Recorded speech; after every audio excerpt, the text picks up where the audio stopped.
This is Oscar Bevis for the Stomping Ground, powered by Wow Hydrate and available on the DAZN. Russ, it's late, but thank you for giving me some of your time. You're always nice to me, so it's the least I could do. After our little chat about snooker before the fight, I was just kind of teeing this up. I thought if I'm really nice to Russ, he might give me a little bit post-fight. Look, I spent all week at the snooker tournament. You know that, huh? The every single 167. night. Every single night. Yeah, every night. I got to speak to Ronnie, talk to Ronnie. We talked about the fight coming up, and talked to Luca Brissell. We had Nigel Bond showed us around the Ronnie O'Sullivan Academy. It was fantastic. This man has just been in the corner with one of the greatest heavyweights of all time after a brilliant rematch, and he wants to talk about snooker. Yeah, well, okay. That's how much this guy loves snooker. I love it, absolutely. We will have to play one day, not that I will be any good. Another brilliant fight between Tyson Fury and Oleksandr Usyk. Just how good was Usyk tonight? Yeah, he was brilliant. I'm just going to preface this with saying that leading up to the fight, everybody, including Ronnie, who asked me, what do I think of the fight? I gave the same answer to everybody. It's never going to be easy against a guy who's 6'9", 260 or whatever, 65, 70 pounds, whatever he was. Never going to be easy against a guy that can fight a little bit, right? I was expecting a tougher fight, a more physical fight, a more grueling fight in which Fury was going to stop Usyk from doing what he does, using his size, using his weight, whatever. And he tried and couldn't. And I'm actually surprised at how easy, and I use that word loosely, right? Obviously, it's a fight nonetheless, but how easy it was. And I thought it was a dominating 9-3 performance. I thought he controlled the whole fight. People saying, oh, the early rounds, were close. No, they weren't, actually. Forget the first round, but even the early rounds, were dominated. I think round 5 was a round I think I definitely gave to Tyson Fury. I said, okay, we didn't win this round. First round was kind of even. Nothing really happened. And I defy anybody, if you're going to score a fight, go watch it. Does Usyk get hit? And I think you'll find that a lot of the shots he just picks off. And I think he pressed the fight. I think he controlled the action. And I think he got the job done, in an easier fashion than most expected. How did the game plan change as the fight went along? What sort of alterations were made? I didn't really see any alterations that changed, I mean, it was clear from the outset that, we were going after the body. It was the easier target to hit. And then after we had Tyson looking for the body shots, Usyk would come up with the combinations to the head. And Usyk pressed the action, used his footwork to get around Tyson and just befuddle him in every way. I think as great a boxing IQ as Tyson Fury has, he just came across somebody who's just might have just a little bit better boxing IQ. Do you think Tyson was better in the first fight than tonight? I don't know if it was a question of better. I think the first fight was tougher. It was a little bit because of actually it made it more difficult with Tyson clowning in that first fight, being really loosey-goosey, and I thought, that was he thought he'd be able to outbox Usyk, which was made it difficult when you're boxing somebody. It makes it difficult when you're the aggressor to get to a guy that you're boxing. But when you try to fight with the guy who's pressing the action, you're throwing yourself into the deep end, and you better be able to fight. And I think, although he tried to impose himself, he kept getting clipped, boom, with big shots, got hurt at one point, got hit on the temple, got hurt at one point. And that's what happens when you try to impose yourself against the guy who's imposing the fight. So, yeah. Are you surprised we didn't see more uppercuts thrown from Tyson? And I know that's kind of a bit of a loose statement because, like you said, when Oleksandr's doing what he is to nullify Tyson, it's not as easy as just throwing uppercuts. But the shot that put Dillian White on his back at Wembley, we didn't really see. There was a left uppercut that I saw landed, a couple of rights thrown. Just wasn't many uppercuts thrown from one Tyson. Good left that he landed, and then there were so many rights that, Usyk was almost flipped over to the left, to Fury's own left side, that the right uppercut missed by a country mile. And I think he wanted to throw it, but couldn't get that set. And you have to remember something else. When you're trying to set that guy up for an uppercut, especially right-hander versus southpaw, you try to set up that right uppercut, the guy times you, you're leaving yourself open for a vicious right hand. as we saw, although it wasn't righty southpaw, it was righty, but as we saw with Anthony and Dubois when he tried to reach for that uppercut from far away and that overhand right came and caught him. So I think Fury had to be very careful about that. And despite wanting to throw it, it's not always that easy when a guy's negating how you do it. So yeah, it was not an easy punch to land on Usyk. He tried, but it wasn't an easy punch to land. Yeah. I take it the general consensus was you were pretty confident when the scorecards were read out. And when you hear 116, 112 as well, I guess, does that thought they were signify...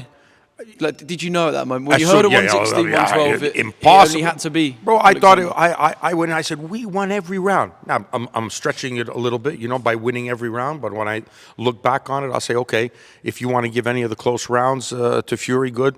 I thought it was a solid 9-3 performance. I mean, round after round. Bro, I've been in this game for 45 years. I know how to score a fight. I can watch it and tell you what's the way to score it and who's landing what punches. And I could see, I mean, I've got that eye. It's not just about a fight for me. I see the science behind it, especially when you've got two scientists in there. And, you know, Fury is a good technician. So I could see what was landing and how frustrated he was that he couldn't get off what he wanted to do, despite the instructions coming from his corner to do this, do that. Andy Lee was jumping.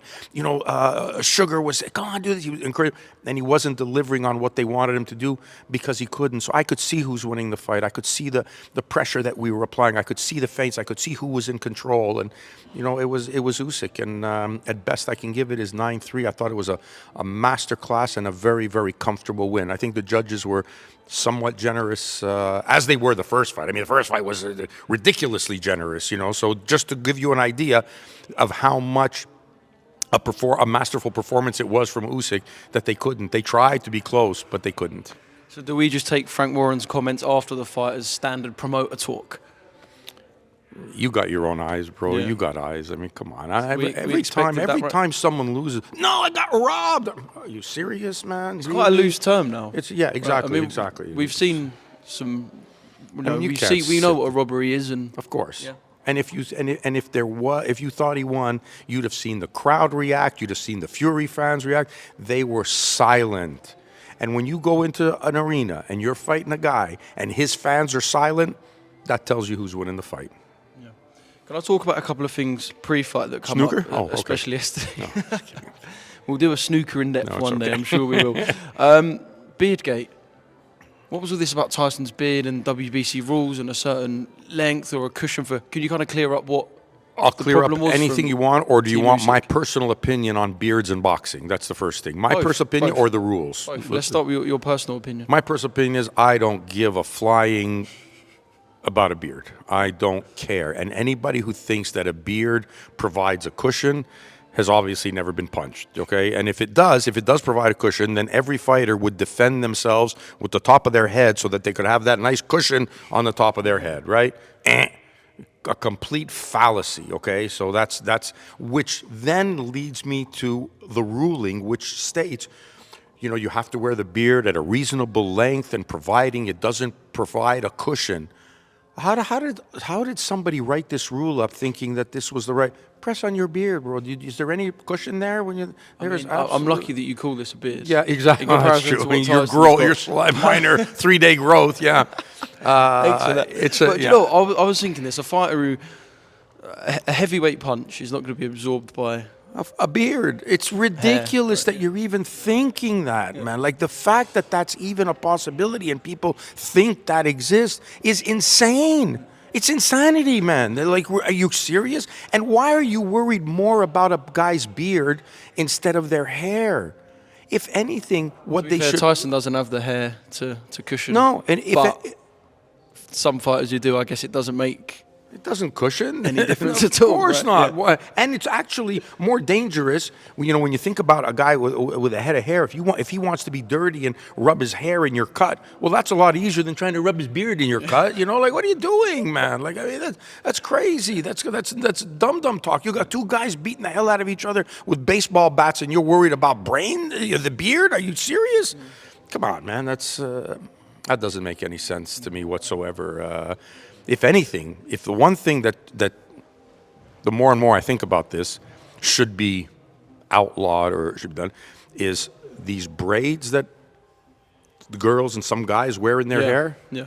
bro, those things are hard as rock rock. solid, yeah. They are hard as rock, man. That's like almost a weapon. That could become a weapon where it's not your head that's Chantel hitting. Cameron saying the same about Katie Taylor. Is that from one right? of the Huh? fights, yeah. Bro, I'm telling you, it's rock hard. Yeah. That should be something that should be looked at. That's actually, you know, as hard as the skull is, except you're not going to be a victim of the injury when you hit somebody with that, and you hit someone in the headbutt who's already cut open, and you hit them with that. That's a rock solid thing, man. That's tight, and that hair is dense, is very, very dense and very hard. That should be something that should be looked at. Yeah, so Beardgate. We'll move on. The thing about Oleksandr's cross in the corner as well. I know that was something that come up about him. Was it kissing the cross? They asked that it rounds? be banned, that he shouldn't be allowed to have the crucifix in the corner. Do you know the reasoning for such? Because somebody, after the first fight, put out some, you know, what do you call that when they put out a story just to mislead people, you know, like a cover story, right? You put out a cover story that, oh, there's a problem, you know, he kissed the cross but took something in his mouth when he did so, you know? And so, yeah, that's what he did. That's what he did. He kissed the cross and they gave him something. That's why he had such a great round the next round. More insanity. Oscar, I'm telling you, this stuff that goes on and the people and the things that they say and the lies and bullshit that is spoken is making me sick in this world. Like, there's absolutely no respect for the sport. There's no respect for the people in it. There's no respect for a man who has accomplished what he's accomplished as a fair sportsman throughout. I don't know what it is, Oscar. I can't explain it. I'm speechless when I hear stuff like that. It sickens me. These guys go in there and they fight their hearts out, and you have some guy say, "Yeah, that's what he did. Oh yeah, that must be it. So you can't have the crucifix in the corner. You know, you can't kiss it." Really, man? Like, really? Yeah. Well, you mentioned his accomplishments. Let's talk about the accomplishments and what other accomplishments there could be. I mean, I don't know Oleksandr personally. I take it he's not going to run out of hunger anytime soon. What do you want to see next for Oleksandr? In a perfect world, yeah. I would kind of like him to say, you know, that's it. I've cleaned out the entire division, two divisions. As high as he can go, right? Go out there. But he's a competitor. So I think the one fight that might be remaining out there, even though it was a one-sided fight the first time, is the Dubois fight. Which could be the Parker fight, I guess. Or could be, that's right, Dubois-Parker, yeah, one of the two. And I think Usyk would like to go out as, not only was he undisputed heavyweight champion of the world, but two-time undisputed heavyweight champion of the world. You know, it'll take a long time. It took 25 years to have one undisputed champion. To have him be two-time undisputed champion would be fantastic. That's another thing, you know, after the fight with Daniel, you know, Usyk was really complimentary towards him, told him not to give up, you know, told him this is boxing, don't get discouraged. They gave him a real good pep talk, you know, and look what Dubois did after. And now during his moment where he's won, you know, 2 fights, you know, against, you know, the guy who was the #1 heavyweight in the world in Tyson Fury, now you jump in the ring and say, I was going to come on to is... Give the guy his moment, man. Like, are you serious? I was going to say, like, is that a bit of disrespect tonight? A bit. It's just everybody wants to jump in, you know. I'm going to call him out, you know. I'm going to call him out, you know. Can you see why Daniel done that? Because I guess he wants the Frank rematch because it is a massive. Well, I mean, the rematch is it's a payday. It's a big fight, of course. Yeah, of course. You know, but instead of respecting what you had, you know, congratulations, because there's lots of ways you can do it. Congratulations, champ. You know, but this guy just won the second fight against Fury. Give him his. Why are you coming throwing shade on his thing now? Well, you have plenty of time to build it up. You just had a great win. You could call him out on your night. You didn't call him out when you beat Joshua, or not that I know of. I mean, I don't know. You didn't call him out then when it was your night. Why are you calling him out now when it's his night? And the only reason you're in the ring is because you're Frank's fighter. Otherwise, they wouldn't have let you in the ring. So that's not right, man. We're a little class to the sport, man. Please. Just in terms of Tyson Fury, obviously, I know there's not concern of yours, but as a boxing man, does the Anthony Joshua fight kind of get you pumped? Does that get your blood flowing if we're going to see Tyson Fury, Anthony Joshua in perhaps summer 2025?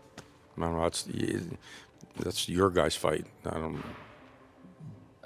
Outside of Britain, is it not perhaps the fight we think it is, or perhaps not now in comparison to Yeah, I think it has. Yeah, I don't know that it has the interest that it maybe would have had. But, you know, for as a local fight, you know, being king of Britain is very important, you know, and if that's what it takes, and you guys will sell out and everybody makes money, good for them. Yeah. Russ, a final one. I really appreciate your time. How do you look back on the saga that is Oleksandr Usyk and Tyson Fury? 2 brilliant fights and 2 brilliant wins for Oleksandr. Look, we know they were great fights, but I think you have to look at the whole career of Usyk right now to be fair. You're talking about the guy who was Olympic gold medalist, undisputed cruiserweight champion, where he fought Marco Huck, who's German in Germany, fought Braids in Latvia, fought Tony Bellew in the UK, Michael Hunter in fought America. Michael Hunter in America. I mean, I can't even remember. in Russia. Gassiev in Russia, that was the last one I was going to say. I can't think of anybody who has been the preeminent road warrior. And you talk about road, this has been the preeminent road warrior in boxing. Undisputed cruiserweight champion of the world, undisputed heavyweight champion of the world. And on that resume, 2 wins against Joshua and 2 wins against Fury in 23 fights, a total of 23 fights. We're not going to see that again in my lifetime. I won't see it. You might see it in yours. You're a young guy. You might see it in your lifetime. But let that record speak for itself, and make sure there's some respect on that name, not only for what he's done in the ring, but for the class in which he's conducted himself.